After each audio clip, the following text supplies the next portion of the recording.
আসসালামু আলাইকুম ওয়া রাহমাতুল্লাহি ওয়া বারাকাতুহু। বিসমিল্লাহির রহমানির রহিম।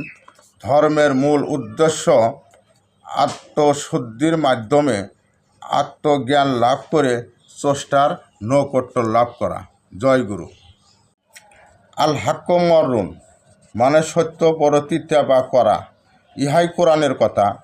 জ্ঞানে হয় জ্ঞানী, অজ্ঞানে হায়ানি, হুশে মানুষ, ইনসাফে ইনসান, ইহাই কোরআনের বিধান। তবে অসত্যিতা হলেও রোগীর জন্য মঙ্গলজনক। সত্য কথা বলার উপদেশ সবাই দেয়, কিন্তু ফস করে বলে ফেললেই মামাজি বেজার হয়ে যায়।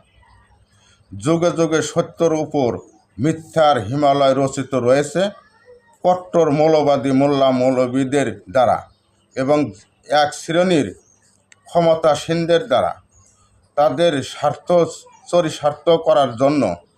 যদিও সত্য কখনো ফাঁকে ফুঁকে শ্বাস ফেলার চেষ্টা করে, অমনি শুরু হয় হট্টগোল, বাহিরে নাকে চেপে ধরার প্রতিযোগিতা। যুগে যুগে মহাপুরুষগণ মিথ্যা সারবিহীন শুধু আচার অনুষ্ঠান সর্বত্র ধর্ম হইতে অজ্ঞানতার গোড়ামির হইতে সামাজিক অন্ধ কুসংস্কার ও কলুষতা হইতে মানুষকে উদ্ধার করতে আপ্রাণ চেষ্টা করেছেন। অধিকাংশ ক্ষেত্রেই স্বার্থলোভী ও তথাকথিত অজ্ঞানী অন্ধ অনুসরণকারীদের পক্ষ হইতে বিদ্রোহের সৃষ্টি হয়েছে। এরা কখনো ফতোয়া দিয়েছে কাফের, ফাসেক ইত্যাদি বলে, কারো নামে মিথ্যা অপবাদ রটিয়েছে, কখনো দেশ ছাড়া করেছে, বাড়িঘর পুড়িয়েছে, হত্যা করেছে।